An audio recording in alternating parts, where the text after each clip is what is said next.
तो जानिए जानिए कि आखिर ये जो कुर्मी महतो हैं वो आदिवासी बनने के सिलसिले को लेकर इतने आक्रामक क्यों हो रहे हैं, क्यों हो रहे हैं? आखिर क्या मुद्दा है कि वो आदिवासी बनना चाहते हैं और आदिवासी बनने के बीच में राह की कड़ियां क्या हैं और कड़ियों के साथ में आखिर उनकी समस्याएं क्या है और कैसे इसका निदान है? आदिवासी बनेंगे, ठीक है, कैसे बनेंगे? देखिए, इसके बीच में मैं आपको आदिवासी क्या है, कुर्मी महतो क्या है, दोनों के बीच अंतर क्या है, ORGI रिपोर्ट, जो ORGI रिपोर्ट क्या कहती है, जनजातीय मंत्रालय क्या कहती है, ये सभी के बारे में आपको सारी चीजें बताएंगे। इसी के साथ मैं एक दृष्टि IAS है उसके ट्यूटोरियल में जो रिपोर्ट्स बताया गया है, मैं दृष्टि IAS के रिपोर्ट्स को मैं बताऊंगा। कुर्मी महतो जो है वो कैसे जनजातीय बनेगी, ST बनेगी, उसमें कैसे शामिल होगी, और जो इसके जनजातीय बनने के पीछे जो झारखंड के जनजातीय हैं, आदिवासी हैं, उनका विरोध क्यों कर रहे हैं, क्या वो करना सही है, गलत है, ये सारी चीजें मैं क्लियर करूंगा। देखिए, 1913 की बात जिसमें आपको जनजातीय में शामिल कर दिया गया था, ST बना दिया गया था कुर्मी महतो को, लेकिन फिर उन्हें हटा दिया गया 1931 के जनगणना में, समझे ना? 1931 के जनगणना हुआ, वहां से उनको हटा दिया गया था। इसी के साथ आपको ये भी पता होना चाहिए कि शिबू सोरेन 2004 में जिन ST में लाने के लिए एक प्रस्ताव भी भेजे थे, लेकिन वो प्रस्ताव खारिज कर दिया गया। आखिर ये सारी बातें है क्या सच में कुर्मी महतो ST है? क्या सच में कुर्मी महतो ST बन सकती है? क्या सच में जो विरोध ST के द्वारा किया जा रहा है कि कुर्मी नहीं बनेगा वो सही है? ये सारी चीजों को मैं क्लियर करूंगा। एक ये रिपोर्ट है ORGI राष्ट्रीय जर्नल, ये रिपोर्ट है जिसके तहत भी आपको क्लियर कराऊंगा। ये आपको जनजातीय मंत्रालय है उसके तहत भी क्लियर कराऊंगा। एक आपको दृष्टि IAS का ट्यूटोरियल है उसके तहत भी आपको क्लियर कराऊंगा। और ये भी बताऊंगा कि आखिर ये जो आदिवासी कौन है, आदिवासी किसको कहते हैं, आखिर ये कुर्मी महतो जो जनजातीय बनना चाहती है, ST बनना चाहती है, वो क्यों नहीं बन रही है या बन सकती है, बनेगी तो कैसे बनेगी, सारी चीजें मैं बताऊंगा। तो चलिए मैं आपको थोड़ी सी चीजें समझा देता हूं, फिर आपको देखिए वैसे लोग मेरी बातों को क्यों मानेंगे, मेरी बातों को क्यों मानेंगे कि मैं जो बोल रहा हूं वो सही है और कितना सही है, कुर्मी महतो के लिए सही है कि आदिवासियों के लिए सही है। आखिर आदिवासी उसको विरोध कर रहे हैं तो उनको करना चाहिए, या कुर्मी महतो आदिवासी बनना चाह रहे हैं तो उनको बनना चाहिए। ये सारी बातें होंगी, लेकिन मेरी बातें क्यों मानेगा?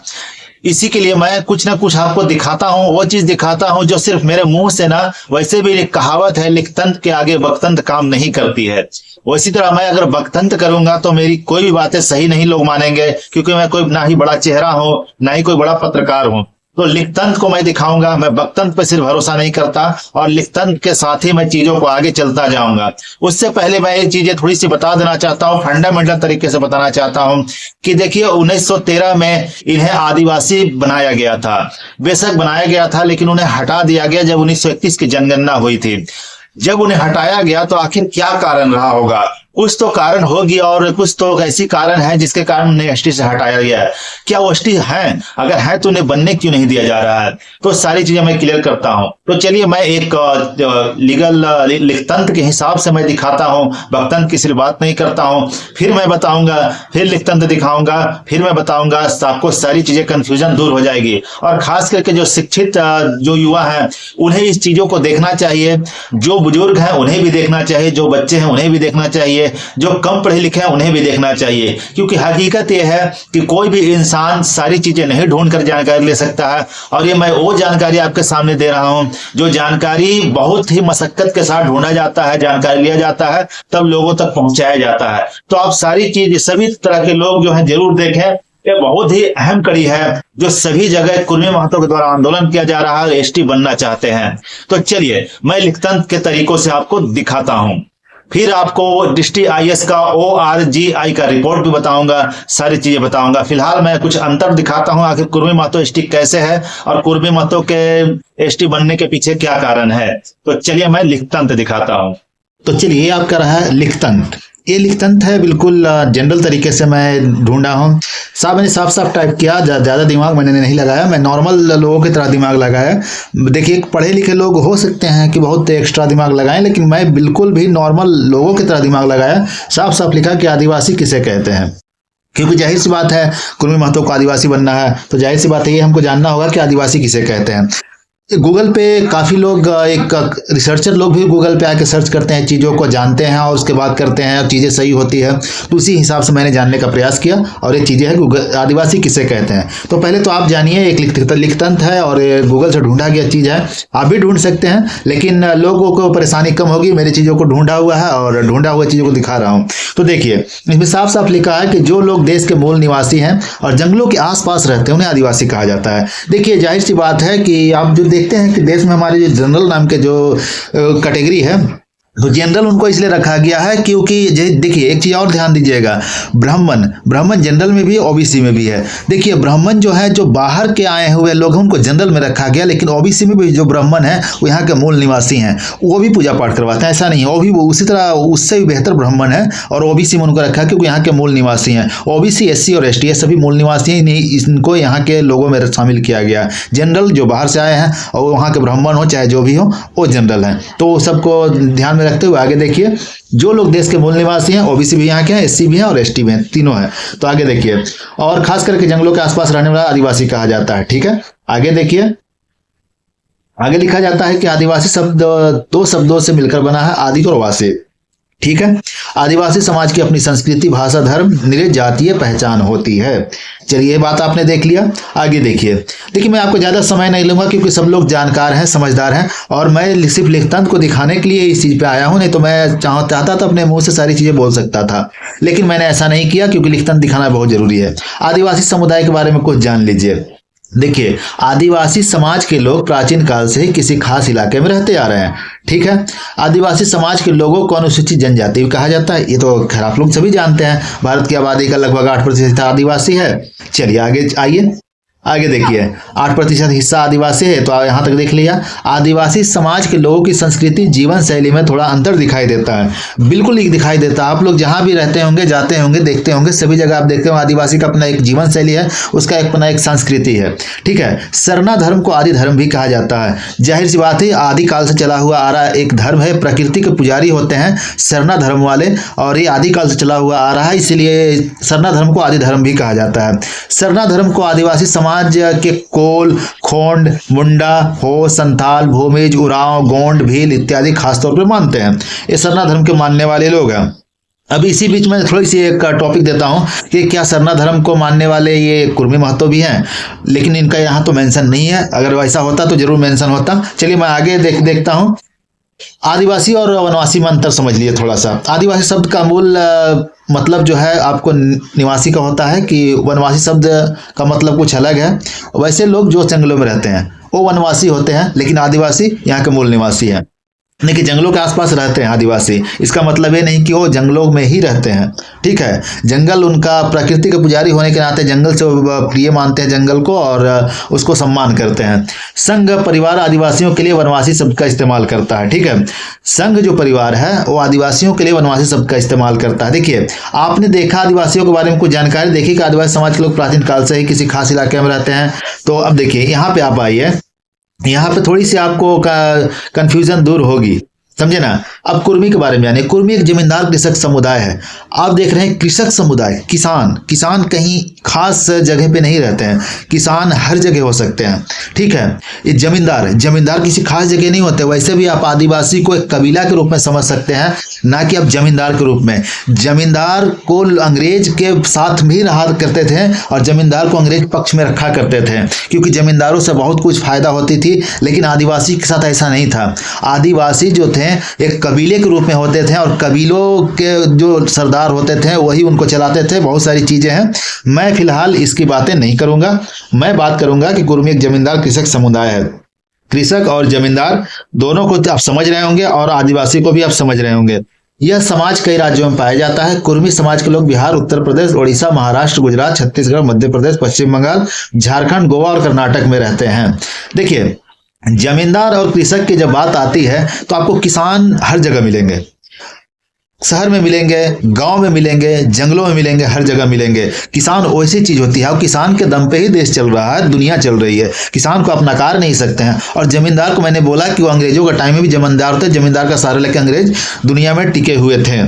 चलिए आगे देखिए, कुर्मी समाज से कुछ जुड़ी खास बात है। आप कुर्मी समाज की बात करते हैं, कुर्मी समाज के लोग जमींदार और किसान हैं। अब जाहिर सी बात है, थोड़ी सी आपको फ्लैशबैक में आप जाइए, मैंने जो बताया था आपको कि आप आदिवासी के बारे में, कि आदिवासी समाज के लोग प्राचीन काल से ही किसी खास इलाके में रहते आ रहे हैं, ठीक है। अब देखिए, एक खास इलाका में रहना और एक जमींदार और किसान बनना, दोनों में बहुत फर्क है। कुर्मी समाज के लोग जमींदार और किसान हैं, जाहिर सी बात है, और जमींदार और किसान शहरों में भी रहते हैं, उनके अच्छी खासी एक लेवल होती है। आज देखिए ना, हरियाणा और पंजाब के किसान, आपको क्या लगता है कि वो आदिवासी हैं? नहीं। देखिए, मैं आदिवासी होने के बीच में खलल नहीं डाल रहा, मैं जानकारी दे रहा हूँ। तो क्या वो लगते हैं आदिवासी हैं? अगर आदिवासी अक्सर आप देखेंगे वो जमींदार नहीं मिलेगा।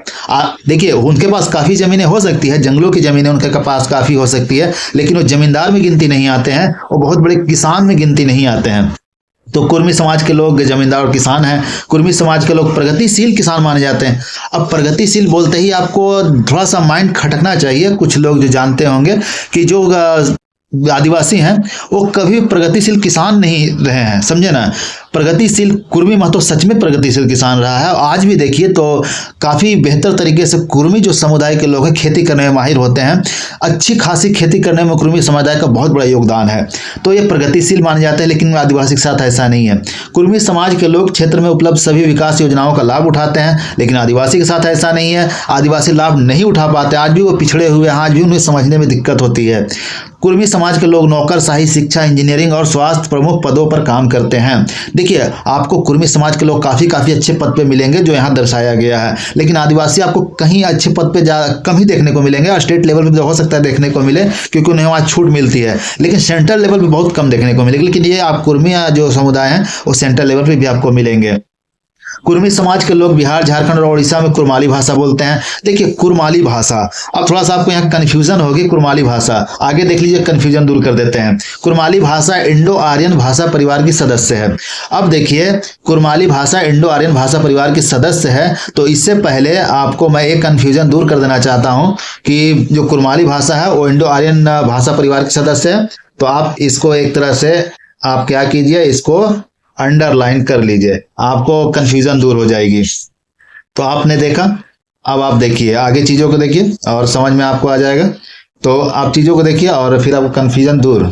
तो ये आपको इंडो आर्यन परिवार भाषा के सदस्य है। तो आप इंडो आर्यन परिवार को आप समझिए, इंडो आर्यन परिवार होता क्या है। इंडो आर्यन परिवार आप देखेंगे तो आप कंफ्यूजन दूर हो जाएगी। इंडो आर्यन भाषा है, इंडो यूरोपियन भाषा परिवार का हिस्सा है और दक्षिण भारत को छोड़ करके भारत के अधिकांश हिस्सों में बोली जाती है। अब कन्फ्यूजन आपको कहाँ होगा, सो देखिए, हिंदी, बंगाली, पंजाबी, गुजराती, मराठी और अन्य भाषाएं इसमें शामिल है। इंडो भाषा परिवार में कौन कौन शामिल है? हिंदी, बंगाली, पंजाबी, गुजराती, मराठी और अन्य भाषाएं। अब यहाँ समझिए, आप ज़्यादा दिमाग वहाँ मत लगाइए, थोड़ी सी नीचे आ जाइए, आपको कन्फ्यूजन दूर हो जाएगी। इंडो आर्यन भाषा का इतिहास क्या है?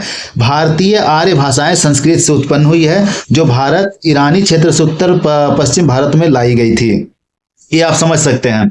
तो आप देख रहे हैं इंडो आर्यन परिवार के जो भाषाएं हैं वो किससे? आपको संस्कृत से निकली हुई भाषाएं हैं। और ये अगर इंडो आर्यन परिवार की भाषाओं में यदि कुर्मी समाज का भाषा शामिल है तो आप साफ साफ कह सकते हैं कि आखिर आप सोचिए ना, एक इंडो आर्यन परिवार की भाषाओं में शामिल होते हैं, तो आखिर किस हिसाब से एसटी इनको शामिल किया जाएगा? कुछ तो कारण होगा। आगे देखिए, कुरमाली भाषा मैथिली और मगही से कुछ समानताएं साझा करती है। जी, आप देखिएगा, नवादा में जाइए, शेखपुरा में जाइए, इस तरह की जब बिहार के जिलों में जाइएगा तो आपको यहाँ के जो खोटा भाषा है ना, उससे आपको समानताएं लगेगी, आपको सुनने में एक जैसी लगेगी। आप जाइएगा तो आप जो आपको बताया, मैं ये भी बताता हूँ, समानताएं यहाँ देखने को मिली आपको। मगही से ही निकला हुआ एक खोटा भाषा है, थोड़ी सी शब्द का बोल अलग हो जाने से चीज़ें नहीं बदलती है, ये उसी से निकला हुआ है, इसीलिए इसको शायद बहुत कारण है कि इसको नहीं रखा गया है। कुरमाली भाषा की अपनी लिपि है जिसे कुर्मी कहते हैं, और कुर्मी समाज के लोग बिहार, झारखंड और उड़ीसा में कुरमाली भाषा बोलते हैं। देखिए, अब आप देखिए कि जैसा कि आप जाने कि भाषा जो है कुरमाली भाषा इंडो आर्यन भाषा परिवार के सदस्य है, और ये वैसे भी उत्पन्न कहाँ से हुई है, कि कैसे निकली है? मगही भाषा से निकली है। थोड़ी सी और कन्फ्यूजन दूर करते हैं। देखिए, कुर्मी समाज के लोग, देखिए ऊपर लिखा हुआ है, कुर्मी समाज के लोग कई राज्यों में आरक्षण के लिए केंद्र और राज्य दोनों सूचियों में ओबीसी से संबंधित हैं। कुर्मी समाज के लोग पटना जिले के बेलछी में दलितों के नरसंहार में शामिल थे। देखिए, दलित और आदिवासियों के जो नरसंहार करे, उन्हें आदिवासियों में क्यों शामिल किया? इतिहास ऐसी चीज़ है जो सारी चीज़ों को कन्फ्यूजन दूर कर देती है। तो ये आपको लिखतंत्र है। अब तो देखिए, कुर्मी समाज के लोग पटना जिले के बेलछी में दलितों के नरसंहार में शामिल थे। और एक चीज आपको पता होना चाहिए कि झारखंड जो बना है बिहार से कटके ही बना है, और जब बिहार था तो जाहिर सी बात है उसमें सारे कुर्मी एक थे, बिहार वाले ही, पूरा बिहार वाले ही कुर्मी थे। बना तो झारखंड अलग होगी तब झारखंड के कुर्मी कहलाने लगे।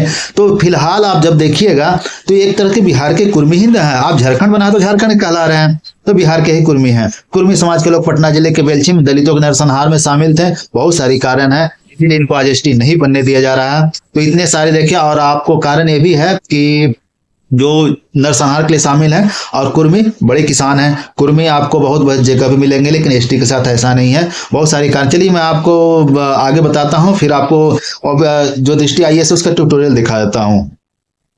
तो जैसा कि आपने देखा कि कुर्मी महतो कौन है, वो कितने आगे बढ़ चुके हैं, आदिवासी कौन है, कितने पिछड़ चुके हैं, इसमें भाषाओं की बात हुई, इसमें कैसे वो एसटी बन सकते हैं, नहीं बन सकते हैं, क्या अंतर है, क्या खामियां हैं, उन सारी चीजों को दिखाई गई, अंतर बताई गई। उसके हिसाब से बहुत लोगों को समझ में आया होगा।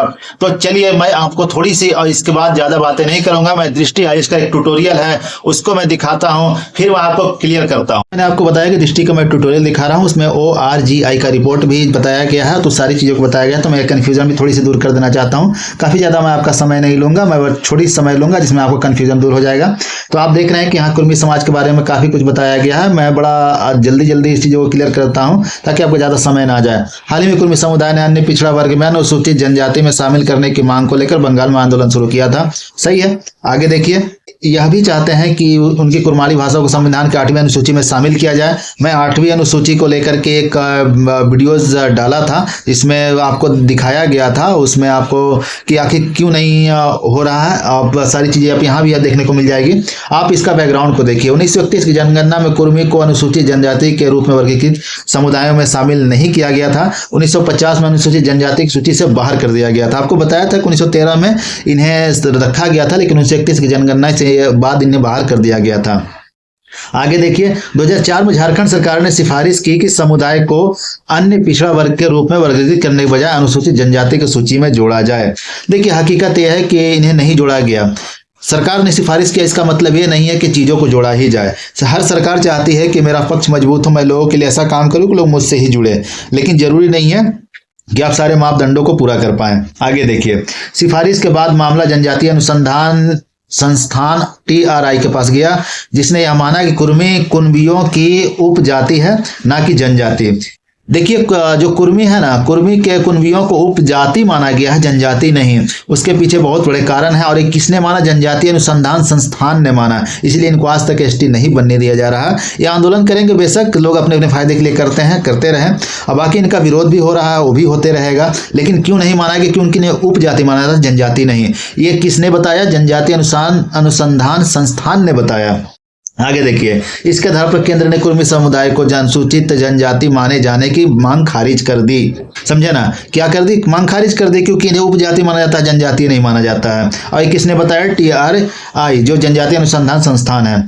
राज्य सरकार के जनजातीय विकास विभाग के अनुसार 2011 की जनगणना के अनुसार राज्य की जनजातीय जनसंख्या लगभग 53 लाख है, जो राज्य की कुल जनसंख्या का 5.8% है। चलिए आगे देख लीजिए। अब आइए मेन आपको कड़ियों पर। यही मेन कड़ी है जो आपको सारी चीजें क्लियरेंस कर देगी और चीजें आपको कंफ्यूजन को दूर करेगी।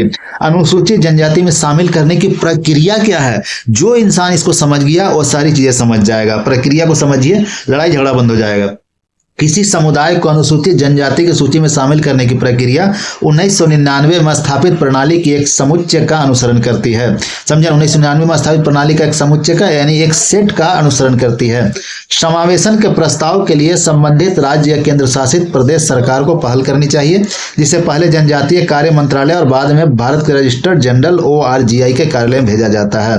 देखिए, ORGI का बात कर रहे थे, नहीं, वही ORGI है जो रजिस्टर्ड जनरल के मैंने बात कर रहा था। वहां भेजा जाता है कि जब तक अप्रूवल नहीं आपको मिलेगा तब तक आप चीजें नहीं हो सकते। वैसे भी इनको उपजाति मान लिया है, इसलिए इनको जनजाति नहीं बनाएगा। उसके पीछे बहुत सारी कारण है।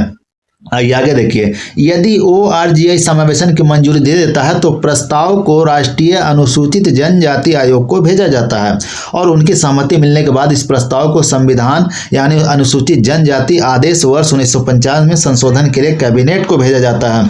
अगर इन सारी चीज़ों से आपको मंजूरी मिल जाती है तो आप ST हैं, और नहीं मिलती है तो आप ST नहीं होंगे।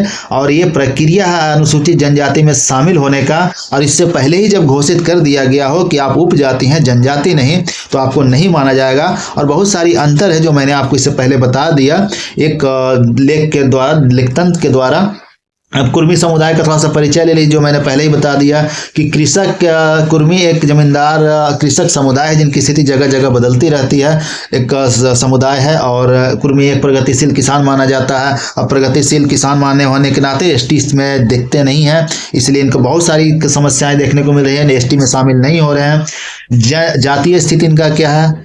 अधिकांश राज्यों में कुर्मी आरक्षण के लिए केंद्र और राज्य दोनों सूचियों में OBC संबंधित है, OBC संबंधित है। देखिए यहाँ पर मैं एक चीज बात बता दूं, इलाहाबाद हाई कोर्ट का मैंने बात की है। इलाहाबाद हाई कोर्ट का इसलिए बात किया क्योंकि बिहार में जो लोहार है ना, उनको लोहार और लोहरा में डिफरेंसेस देखा गया और इलाहाबाद हाई कोर्ट उसको नामंजूरी कर दी थी। नीतीश कुमार ने लोहार को एक ST में वहाँ राज्य में डाल दिया था, लेकिन उसे नामंजूरी की गई। बताया गया कि जो लोहार हैं, जो विश्वकर्मा हैं, उन्हें ब्राह्मण के कैटेगरी में आते हैं, भले वो आज पिछड़े हुए हैं लेकिन वो है तो ब्राह्मण। इसका मतलब ये नहीं है कि उन्हें ST में डाल दिया जाए, वो OBC रहेंगे। और इसीलिए उनको फिर से खारिज कर दिया गया, जो ST में नीतीश कुमार की सरकार रख चुकी थी। जो OBC है उसको OBC में रखा जाएगा, केस चलेंगी, फिर से आपको हटाया जाएगा। इसलिए हर हाल में आप ST नहीं हो सकते हैं। बहुत सारे कारण है। दो लोहार और इलाहाबाद हाई कोर्ट का एक रिपोर्ट आपको बता दिया, लोहरा और लोहार को लेकर के जो चला था। आप इंटरनेट पर ढूंढेंगे वो चीजें मिल जाएगी। अधिकांश राज्यों में कुर्मी आरक्षण के लिए केंद्र और राज्य दोनों सूची में OBC है कुर्मी। गुजरात में पटेल जो कि कुर्मी से जुड़े हुए हैं सामान्य श्रेणी में आते हैं, OBC दर्जे की मांग कर रहे हैं। देखिए आप यहाँ OBC हैं तो आप ST का मांग कर रहे हैं, लेकिन गुजरात में जो जनरल में रखा गया है उनको OBC की मांग कर रहे हैं। बहुत सारी समस्याएं हैं जो चीजों को आपको ST में जुड़ने नहीं दे रही है, समझे ना। आप छोटी सी चीजों को देख रहे हैं लेकिन ये चीजें बहुत बड़ी है। आप समझदार हैं, समझिए। आगे देखिए, पश्चिम बंगाल, उड़ीसा और झारखंड में जहां कुर्मी को कुर्मी लिखा जाता है, कुर्मी अनुसूचित जनजाति में शामिल होना चाहते हैं, लेकिन ऐसा नहीं होगा क्योंकि ये समझिए ये मगही से निकला हुआ है और ये इंडो आर्यन परिवार भाषाओं की एक सदस्य है, ना कि ये किसी जनजाति, और ये उपजाति में आता है, जनजातियों में नहीं। बहुत सारी चीजें मैंने आपको बता दिया, इसलिए ये नहीं हो रहे हैं। और इनका विरोध जो हो रहा है वो एक तरह से देखा जाए तो कोई भी अपना हक की चीजें नहीं छोड़ेगा, इसलिए आदिवासी इनका विरोध भी कर रहे हैं। आगे देख रहे हैं, कुरमाली भाषा मुख्य रूप से भारतीय राज्यों बिहार, झारखंड, उड़ीसा में कुर्मी समुदाय द्वारा बोली जाने वाली भाषा है। कुरमाली भाषा इंडो आर्यन परिवार भाषा परिवार की सदस्य है, बिहारी भाषा परिवार से संबंधित है। अब बिहारी भाषा परिवार से संबंधित इसलिए है क्योंकि इनका जो भाषा है, और जाइएगा ना आप नवादा जिला, शेखपुरा जिला, बिहार के जिलों में, तो आपको खोरठा से मिलता जुलता भाषा सुनने को मिलेगा। आप कोई जाते होंगे या कोई जाने वाले होंगे या कोई जाना सोच रहे होंगे तो आपको चीज़ें देखने को मिलेगी, आपको सारी चीज़ें क्लियर हो जाएगी। आगे देखिए, यह मैथिली और मगही के साथ कुछ समानताएं साझा करती है। इनकी अपनी लिपि है जिन्हें कुर्मी कुदाली कहा जाता है, जो देवनागरी लिपि का एक संशोधित संस्करण है। समझ गए होंगे। अब इससे ज्यादा मैं क्या बोलूं, मेरा बात आप नहीं समझेंगे, लिखतंत्र का बात समझेंगे। एक बहुत बड़ी एक चेहरा है दृष्टि IAS, उनका बात आप समझेंगे। इससे ज्यादा मैं कुछ नहीं समझा सकता। मैं एक जानकारी दे रहा हूं, मैं किसी के पक्ष में बात नहीं करता, मैं एक सिर्फ जानकारी लेकर आता हूं। राजनीतिक तरीके से भी जानकारी है और स्टूडेंट्स के लिए भी जानकारी है, तो आप समझदार हैं, चीजों को समझे। आगे मैं क्लियर कर रहा हूं। आइए, दृष्टि के IAS का जो आपको ट्यूटोरियल है उससे देखने से पता चल चुका है कि कुछ कारण है जिसके कारण कुर्मी महतो को आपको ST नहीं बनाया गया है, और उसका कारण ORGI का रिपोर्ट है, उसके कारण जनजातीय मंत्रालय है जिसमें वो कुछ प्रक्रियाएं हैं जिसमें वो फिट नहीं होते हैं।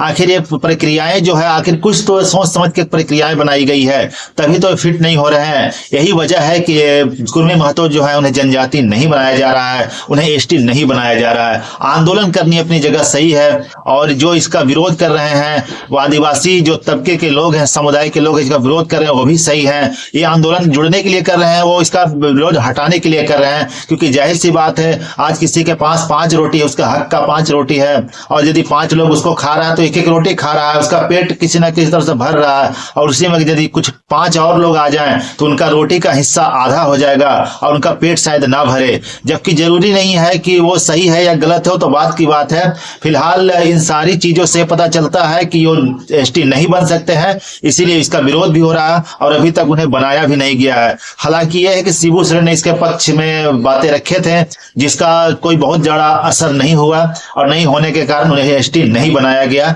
आज हमारे इस बीच में जयराम महतो की बात है। जयराम महतो इसके लिए हो सकता है लड़े जाएं, लेकिन हकीकत यह है कि कुछ इसकी क्राइटेरिया है, प्रक्रिया है, जो मैजिस्ट्री आई इसके ट्यूटोरियल के द्वारा मैंने भी बताने का प्रयास किया और उसमें ORGI का क्या रिपोर्ट था, जनजातीय मंत्रालय का रिपोर्ट था, वही मैं बताने का प्रयास किया। इससे जाहिर होता है कि एसटी बनना तो मुश्किल है, लेकिन आगे कुछ अगर बेहतर प्रक्रियाएं हैं तो वो भी हो सकता है, तो होगी, और नहीं हो सकता है तो ये हमारे और आपके बस की चीज नहीं है। ये सारे लोगों को ध्यान में रखते हुए चीजों को किया जाता है। और इसी के साथ जोहार झारखंड।